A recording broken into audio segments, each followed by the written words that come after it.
Hi, my name is Laura Policia, and this video is about how my parents sacrificed for myself and my siblings, and how my husband and I sacrificed for our children. I was born and raised in the Bronx. We first lived in a 3-room apartment, and my mom didn't have a bedroom, so she was on a Castro convertible couch that she slept. That was her bed, a bedroom. And the 5 of us, because I come from 5 children, the 5 of us slept in one room. My brother was like in a chair bed. We were in one of those high rises. Three of us on one bed, and my other brother was on a single bed. And I was like that for about 10 years old. I was born in that apartment in the Bronx on Belmont, and then at 10 or 11, my mom realized we had to have different bedrooms, especially with my brother being at that time, I think he was 16, going to be 17. So we moved down the block to a bigger tenement building, because there was a small building. We lived in the basement, and it was about 5 floors. We were on the 4th floor, and it was an old building. It was like 60 or 70 years old at the time. And we were fortunate enough, me and my 2 sisters, that we had our own bedroom, the 3 of us, and that was, to us, that was like money in the bank. And my 2 brothers had a little corner bedroom that fit a bunk bed that was about in a tiny closet. But we didn't think we were unfortunate. We thought this is the way we have to live, and we felt fine about it. Our air conditioning was a bedroom window. There was no air conditioning, or a fan that was like about 40 years old, and that whistled while it cooled us, I guess. Anyway, our parents, how they sacrificed, well, my mom, nothing was about her. I mean, never bought clothes, really. And my father worked in the post office, but he couldn't work overtime because he had some kind of ailment with his stomach, and so there was no overtime. And he helped her out in the day a little bit because he always worked nights, and she liked it that way. And my youngest sister was born handicapped, a little disability she had, and we all kind of pitched in, to help with her. The oldest, of course. I was in the middle of 5. So I had an older brother, older sister, and a younger brother and younger sister. And when I started to work, I was about 14, made little money. I mean, people today, if they knew the cost of living, they would say, oh, that was nothing. But also pay was very, very low. So when I worked, I tried to give my mother a little bit money. And as I was getting older, I believed in saving for a rainy day. That's not in today's culture, but that's how I grew up. So I always saved. Even if I made $20 out of that 20, I gave her a little bit, I saved a little bit, and I saved a little bit to buy clothes also. I split it in 3s. And you could do that if you live lower than your means. And that's what I was brought up that way. And as I got older, my parents, like I said, it was nothing about them. It was all about us. They, worked hard. My father worked hard. My mother worked hard raising 5 children. And she just gave us whatever she could. We had a lot of hand-me-down clothes growing up, and that was okay. And then we were older. You wanted clothes that weren't hand-me-downs, and you bought your own. So we started that I started about 15, being able to buy some clothes for myself. And that was about it. We stayed in an apartment building, but then we had a fire when I was a young adult, about 20, and I was dating at that time, my future husband, and the whole building was destroyed. We were helped by Red Cross, thank God, and we ended up moving to a different area in the Bronx, a smaller private house. And then I got married, and I always believed in saving, like I said.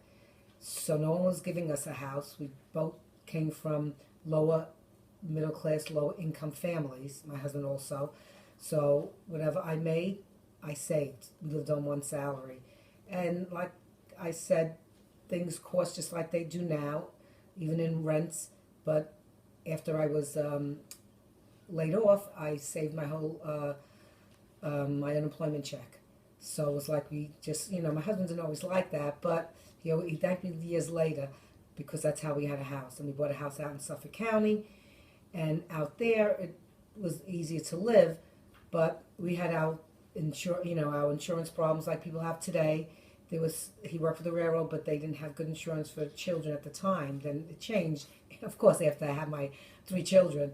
But we had to pay for the gynecologist, and when I had my first and when I had my second, it was it wasn't planned. I would say it was a surprise. So I used to save my husband's salary as he worked each week to put money on the side for the gynecologist, because you had to pay, after you gave birth, you had to have the whole sum of money. So, and it was fine. I was used to that. I never spoiled myself, and,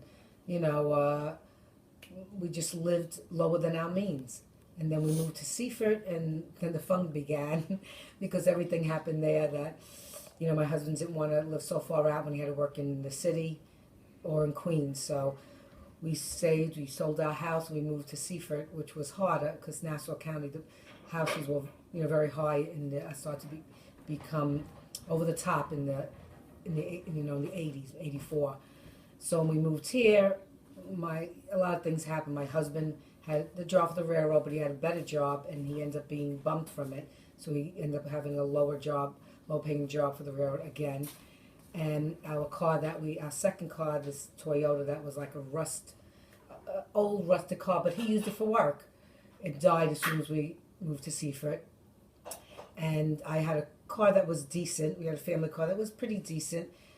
We had a warranty on the transmission, and 2 days after the warranty was over, the transmission died. So that was cost effective. I had to go back to work. And then about maybe months later, after we fixed the car, I had a very bad car accident, but thank God I was fine. The car was totaled.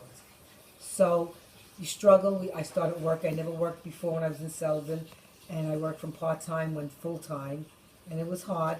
And he had the main salary, so if he worked nights, I worked days. And if he got a better job days, then I ended up being laid off from my other job. I got a job working nights. And I just, we just did the best we can. We did without. That's what, I couldn't even save anymore. I was just taking care of my 3 children, me and my husband, and it was for them. And they had later on some hand-me-down clothes too. Or we shopped in other stores that were, lower in cost. Cowdell's, if you ever heard of the store at the time. And that helped us a lot. And like I said, hand-me-downs that we had, and helped us survive. But I always survived with food because I was a budget shopper, and I could shop 7 to 8 stores a week just to save money. And it was just the way we had to live, and it was fine. I worked as many years as I could, and then and I had my parents here upstairs that I helped them out at times, but they didn't want to babysit, and I understood that, and we couldn't afford a babysitter. So that's why we took care of our kids and did it that way.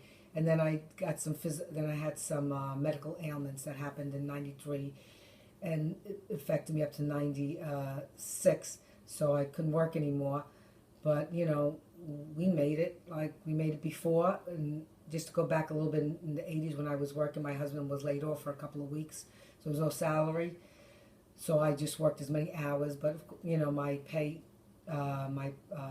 per hour wasn't as much, but I worked more hours just to make it. And then later on, the supervisor saw how hard I worked, and my husband got his, he wasn't not laid off. I'm sorry, they were on strike for a couple of weeks. So when he was okay, my supervisor saw how hard I worked, and she promoted me I was like assistant supervisor. So that worked. But like I said, I had some medical issues in the early '90s and wasn't able to work for years. But, I always thank God, because God had brought us through everything that we had to do. And the kids helped and pitched in, and my other daughter's a little older, and she started to work. So we had a family that helped each other. So things got better later on. But we struggled, and, we were able to do what we had to do. It was hard to live here. We were thinking of moving about a dozen times and just going somewhere out of state. We didn't want to, but we thought of it, and then we ended up surviving, because oil was high back then, not maybe what it is today, but salary was lower. So everything, taxes were unbearable. But we were able, like I said, to survive by saving, by budgeting, by doing the right things, and by our children were our first priority. So, anything else, maybe I could email you, but that's the gist of it. I have pictures, but they're not online. I'm going to see if I could take some pictures of myself, because my mother was like a photographer. They used to call her Casey, whoever that was back in the 30s and 40s, I don't know. But she took many pictures of us.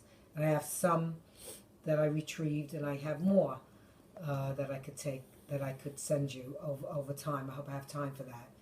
So thank you for listening to this video, and if you want anything else, please, anything I left out, I would be glad to, give you some more information. Thank you so much. Signing off, Laura Policia.